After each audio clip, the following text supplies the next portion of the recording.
Punchline, Laurence Ferrari sur Europe 1.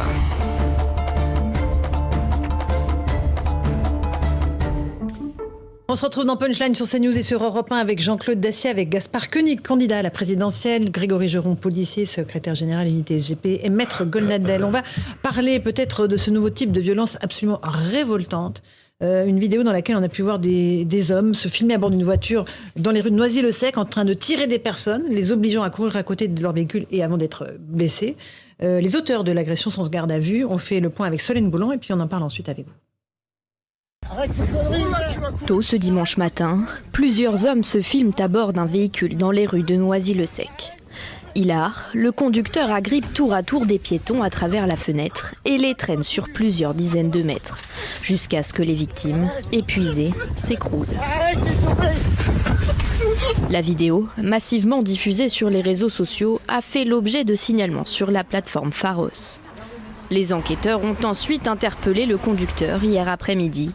Âgé de 24 ans, il est déjà connu des services de police et a été placé en garde à vue pour violences volontaires aggravées. Une victime âgée de 64 ans a porté plainte. Elle a subi une fracture de l'épaule et du pied. Une autre jeune femme, qui n'apparaît pas dans la séquence, a elle aussi déposé plainte pour des faits similaires. Selon le parquet, un deuxième homme a été placé en garde à vue après s'être rendu au commissariat ce matin. Il se présente comme celui qui a filmé puis diffusé ces vidéos. Le parquet indique rechercher l'ensemble des passagers du véhicule et d'autres victimes potentielles. Voilà, et on en sait plus sur les circonstances de cette agression. William Molinier du service police-justice d'Europe 1, vous avez eu accès au PV de plainte de l'homme que l'on voit être agressé sur cette vidéo, c'est bien cela ? Alors Ali, c'est un retraité âgé de 67 ans, il est de nationalité algérienne, il habite le quartier et dans cette plainte que nous nous sommes procurée, eh bien, il explique qu'il allait, comme tous les dimanches matins, prendre son café en bas de chez lui. Il dit qu'il est approché par un véhicule, il y a une personne à bord d'un véhicule, à l'intérieur 3 ou 4 personnes, ils sont donc 3 ou 4 à l'intérieur. Le conducteur lui demande une cigarette. Ali s'approche de la portière. C'est là qu'il se fait agripper le bras et qu'il se fait traîner sur une centaine de mètres, obligé de courir le long du véhicule pendant une centaine de mètres jusqu'à ce que la voiture s'arrête. Là, il tombe, il s'écroule par terre, la tête la première sur le bitume. Il est multi-contusionné, des blessures aux bras, aux jambes, au visage. Alors ce matin, il y a un médecin qui l'a vu, il lui a octroyé 45 jours d'ITT, mais l'histoire ne va pas s'arrêter là puisque hier, Ali va faire son marché, il est approché à nouveau par un individu qui lui propose 1 000 € contre le retrait de sa plainte. Évidemment, Ali va refuser cette offre. Alors, aujourd'hui, 2 personnes sont en garde à vue, âgées de 23 et 24 ans. L'un d'entre eux est lourdement connu pour des faits de violence en réunion. Les policiers recherchent aussi une 3e personne, un autre individu qui, pense-t-il en tout cas, se trouvait dans le véhicule au moment des faits. Merci pour ces explications, William Molinier. Et pour être complet, on va écouter le témoignage d'Ali que vous avez recueilli. Écoutez les mots qu'il emploie pour décrire son agression. Voilà, dimanche 9 janvier, à 7h45, 8h. Le matin, j'allais vers le bar La Pyramide, rue Jean Jaurès, pour boire mon café comme habituellement. J'y vais à l'ouverture. Là, j'étais un peu en retard, mais je m'étais réveillé. Et il y a un monsieur, j'étais 3 ou 4 dans la voiture, il m'a demandé une cigarette. Il m'a dit, est-ce que tu as une cigarette? J'ai dit, bien sûr. J'ai voulu lui donner la cigarette, il m'a saisi la main, il ne l'a pas lâché, il a accéléré la voiture, il a roulé sur 100 mètres, il m'a lâché, je suis tombé la tête par terre, la tête la première sur le macadam. Je connaissais le conducteur de vue, je l'avais déjà vu dans un autre bar. Il m'a dit, si tu retires ta plainte, le gars, il te donne 1 000 € ce soir. C'était hier. Je lui ai dit, je retire pas ma plainte, ça m'intéresse pas, j'ai des soins à faire. Dans ce témoignage du monsieur qui a été gravement blessé, Grégory Geron, c'est de la barbarie? On peut parler de ça oui, comme ça? De toute façon, je pense on va tous un peu manquer de mots pour qualifier ce genre de choses sans tomber dans l'impolitesse et l'insulte, parce que clairement, on a tous envie d'employer des termes très forts. Donc évidemment, c'est de la barbarie, c'est ignoble, c'est un comportement sadique, animal. Enfin, c'est juste, c'est dégueulasse. Et clairement, j'espère que c'est pas une nouvelle forme de délinquance. Sûr, ça va s'arrêter tout de suite. J'espère qu'il y aura juste ce fait-là qu'on constatera. Et d'ailleurs, le message de la préfecture de police hier, faut le dire quand c'est bien, qui appelait surtout à pas trop diffuser et arrêter de diffuser cette vidéo pour éviter de donner des idées à des sombres idiots, parce qu'on en a quand même encore quelques-uns qui pourraient s'en inspirer, était un très bon réflexe. Et évidemment, encore une fois, on peut saluer le travail de mes collègues de la plateforme Pharos, qui ont identifié très vite les personnes, même si... ils étaient à visage découvert maintenant. Ils étaient à visage découvert. Oui, mais bon, ça demande quand même d'investiguer. Il y avait la plaque d'immatriculation et le visage. Voilà, et clairement, de toute façon, le deuxième individu s'est rendu également. Donc voilà, maintenant, reste à savoir la qualification et reste à savoir la manière dont ça va être traité pénalement et que la justice passe, en espérant qu'elle soit extrêmement sévère. Violence volontaire aggravée, maître Goldnadel, ça va jusqu'où on peut même considérer comme ça, comme acte de barbarie, acte de cruauté. En plus, on peut dire que ce sont des actes de cruauté gratuits, sauf que ça n'est pas gratuit parce que le plaisir est dans la vidéo. Donc, mais intitulé actes... Fou rire de la soirée, là. Voilà, vidéo, donc des actes de cruauté gratuits, il y en a plein. Il y a toute une palette, toute une variété qui existe maintenant, où c'est vraiment pour le plaisir, si j'ose dire. Vous rendez hommage à Pharos, sans doute à juste titre, mais il faut rendre hommage à ces réseaux sociaux qui sont en principe cruellement critiqués par les médias conformes, parce que je peux vous dire même encore ce matin, notamment sur le service public, ça ne les intéresse pas, pour des raisons qui m'échappent, ça ne les intéresse pas. Je pense qu'il y a une pression qui a été mise quant à la répression, effectivement, dans la liste des gens à emmerder, avant des gens qui sont dans une parfaite légalité, même s'ils sont dans l'erreur, ils sont dans une parfaite légalité, je pense que ces types-là sont une catégorie particulièrement à emmerder. Ouais.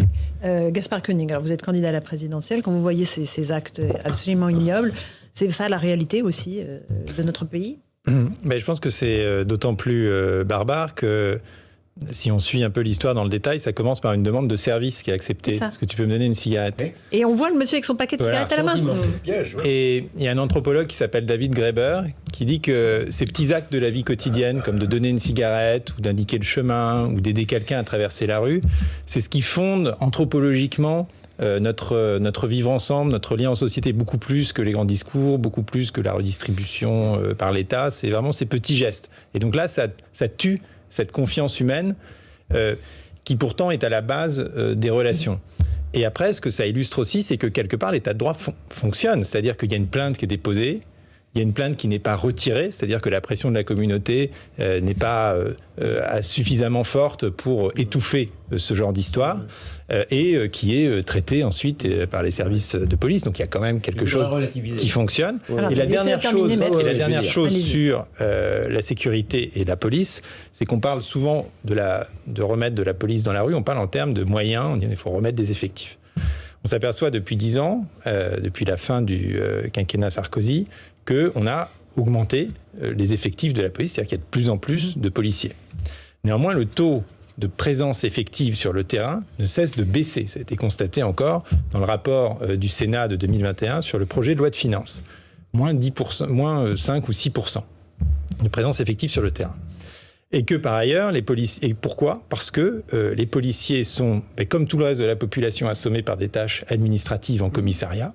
Retranscrire, par exemple, des dépôts de plaintes qui sont faits en ligne, mais qu'il faut ensuite retaper quand on arrive dans les commissariats, et 1000 autres choses. Et que donc, cette simplification, que je considère matricielle pour la France, elle s'applique parfaitement à la question de la sécurité. Et j'irai un peu plus loin. Je dirais que légaliser les drogues douces, comme le cannabis, permettrait aussi à la police de se concentrer sur des vraies missions d'ordre public, plutôt que de passer la moitié, ou je crois entre un tiers et la moitié du temps aujourd'hui dans la rue, du temps déjà réduit dans la rue, à contrôler ce genre de petits trafics. Donc il y a des choses à faire pour un moyen constant, pas toujours mettre de l'argent, c'est aussi une question de structure, de gouvernance, de simplification. Alors, Maître Goldnadel et puis après Grégory. J'abonde dans le sens de ce qui vient d'être dit dernièrement par Gaspard. sur ce plan-là, il n'y a pas de problème, mais parce que les textes de loi sur les procédures, je parle sous le contrôle vigilant de la police, se sont empilés et sont de plus en plus complexes et sont de plus en plus exigeants. Ça, c'est certain. Mais sur l'état de droit qui fonctionne, cher Gaspard, je me permets de relativiser parce que j'aimerais bien savoir sur ce multirécidiviste combien il a fait sur cet exemple, il y avait quelque chose de positif. Gaspard, si ces peines ont été vraiment exécutées, parce que sur l'épisode de la cigarette que tu as bien résumé sur le fait que sur ces petits gestes, ce sont des types profondément lâches. Il s'adresse à un type qui est d'accord pour lui donner une cigarette, il ne s'adresserait pas à quelqu'un de dangereux. Il est tellement lâche qu'il va ensuite, le lendemain, essayer de supplier le type de retirer sa plainte, ce qui est d'ailleurs particulièrement stupide, parce que compte tenu de la médiatisation de cette affaire, de toute manière, le parquet aurait poursuivi. Donc en plus, c'est un imbécile pour parler poliment. Mais donc sur l'état de droit qui fonctionne, je suis quand même dans la réserve. Grégory Geron. Oui, sur la simplification, sur l'état de droit qui fonctionne, le deuxième individu est déjà sous le coup d'un sursis et pour des violences aggravées. Celui qui était dans la voiture, les deux dans la voiture. Violences aggravées en réunion avec armes, avec 2 victimes déjà qui avaient pris 60 jours d'ITT et la deuxième, je ne sais plus combien.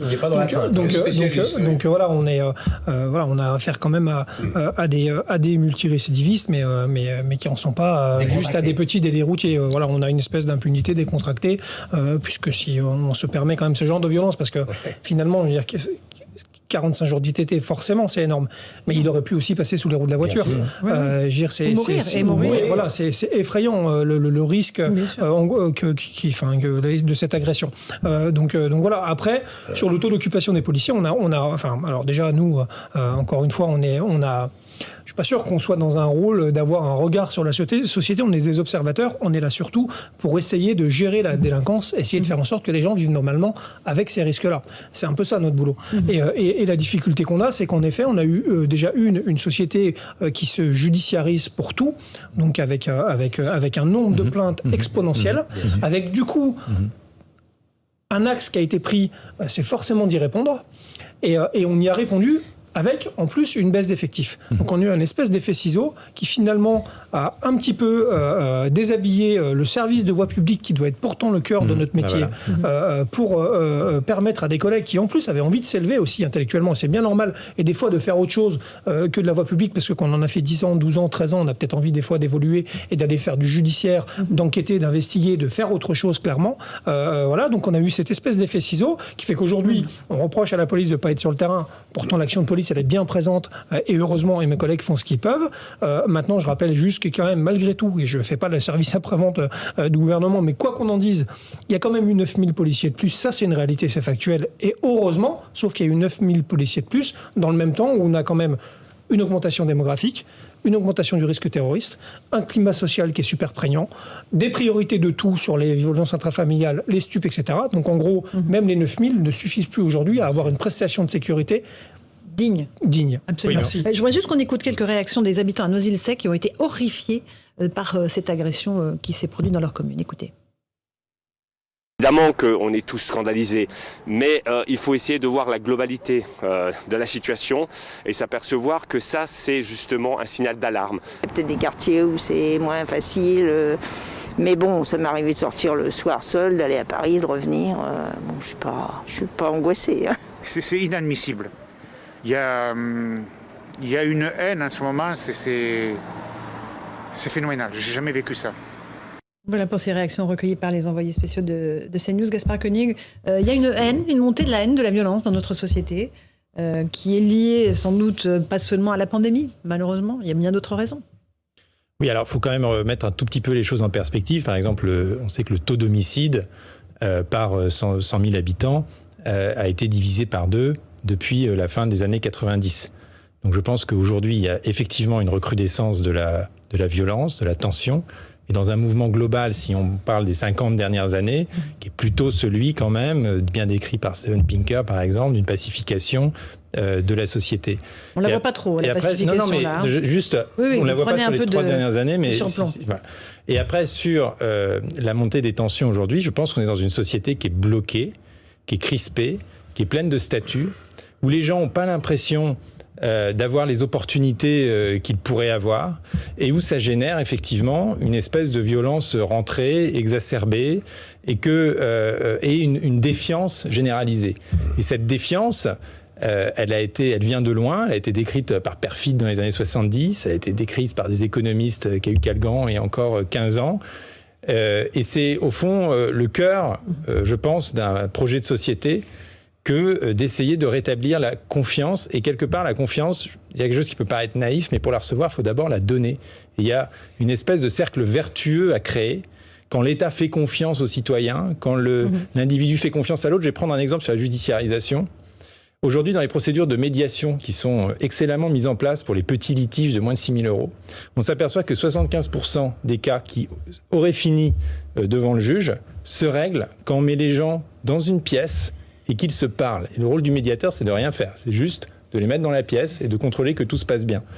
Et donc ça, ce genre de procédure, ça paraît rien, mais ça permet d'alléger énormément de tension. Plutôt que d'aller voir le juge et d'emmerder l'État pour un problème de haie qui dépasse, eh ben on se parle. Et on a perdu l'habitude de se parler. On va immédiatement chercher l'État et le juge. Et donc ce genre de processus un peu institutionnalisé pour retrouver un dialogue les yeux dans les yeux, je pense que c'est quelque chose qui peut être très important pour l'apaisement de notre société. Grégory Geron, vous, policier, vous êtes agressé en permanence. Donc, quand, évidemment, on parle de médiation, c'est un doux rêve qu'évoque Gaspard Koenig. Non, mais là, je parle d'autre chose, je parle des litiges entre particuliers. Oui, voilà, en effet, je pense que notre problème, c'est en effet pas trop la taille de la haie du voisin. C'est pas ce qui nous embête le plus dans la police nationale.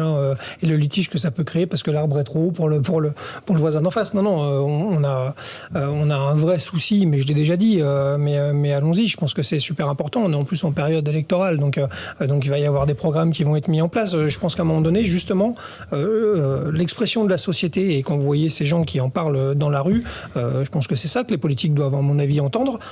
Peut-être de temps en temps les confronter à des réalités professionnelles et écouter les gens. Mais moi, je pense qu'aujourd'hui, notre société, elle ne supporte plus ce qu'on vient de voir à Noisy-le-Sec. Elle supporte plus de voir des profs comme dans le 78, un proviseur de lycée de se faire tirer au mortier devant son établissement parce qu'il empêchait des gamins de mettre feu à des poubelles. Elle n'en peut plus de voir des élus agressés comme c'est le cas. Elle n'en peut plus de voir des femmes, policiers. Des femmes se faire assassiner à peu près tous les jours par leur mari. Et je pense que sur ces faits-là, qui sont justement assez finalement nombreux et surtout très visibles et surtout très lisibles, je pense qu'on aurait à grandir, et je pense qu'il n'y a pas beaucoup de politiques qui prendraient de risque en disant, ben voyez, les agressions d'élus, les agressions de policiers, de profs, tout ce qui représente une autorité, les violences intrafamiliales, les stupes ou pas, ça c'est à discuter.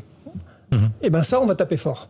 Et ça, finalement, on va peut-être changer un peu de politique pénale. Et voilà, vous disiez simple, et ben c'est simple, vous en prenez à un flic, à un prof, à un élu. Monsieur, vous aurez une privation de liberté. C'est comme ça. Et on va me traiter peut-être de personnes liberticides, mais je pense que le signal, il doit être envoyé très fort, très clairement. Ça, c'est pas liberticide. Petit bémol, les homicides ont augmenté sur les 5 dernières années de 7%. Absolument. Oui. Allez, on fait une pause, on se retrouve tous les quatre dans un instant. Je vous passerai la parole, Jean-Claude. On évoquera la candidature de M. Koenig à la présidentielle et on continuera à parler aussi de ces faits de délinquance. A tout de suite dans Punchline, sur Europe 1 et sur CNews.